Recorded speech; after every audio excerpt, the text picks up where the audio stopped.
Praise the Lord. இயேசுவுக்குள் அன்பான இறை உறவுகளே, இறை வார்த்தையோடு இந்த நாளிலே உங்களை சந்திக்கிறேன். இறை வார்த்தையாக யோவான் எழுதின சுவிசேஷம் 20வது அதிகாரம் 19 உள்ள இறை வார்த்தைகள்.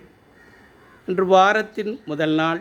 சீடர்கள் இதோ அறையிலே பயந்து கொண்டு, யூதர்களுக்கு பயந்து கொண்டு அமர்ந்திருந்தார்கள்.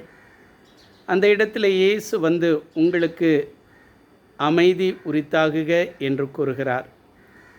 அன்பு தேவ பிள்ளைகளே, அவர்களிடத்திலே தன்னுடைய கரங்களை காண்பிக்கிறார், விழாவை காண்பிக்கிறார். உண்மையில் சீடர்கள் மகிழ்ச்சி அடைகிறார்கள். ஆனால் அந்த நேரத்திலே இதோ தோமா அங்கு இல்லை.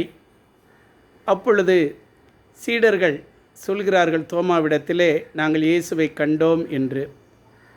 நான் பார்த்தால்தான் அவருடைய விழாவிலே கையை விட்டு பார்க்க வேண்டும், ஆணியடித்து அந்த கரங்களை நான் பார்க்க வேண்டும் என்று சொல்லுகிறார்.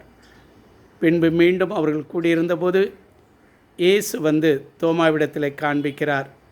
தோமா கைகளை விட்டு பார்க்கிறார். என் அன்பு தேவ பிள்ளைகளே, கண்டதால் நீ விசுவாசித்தாய், காணாமல் விசுவாசிப்பவர்கள் பேறு பெற்றோர் என்று சொல்லப்படுகிறது.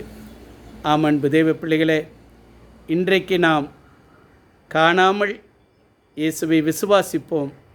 பேறு பெற்றவர்களில் ஒருவராக, ஒரு குடும்பமாக நாமும் இணைவோம். ஆமேன்.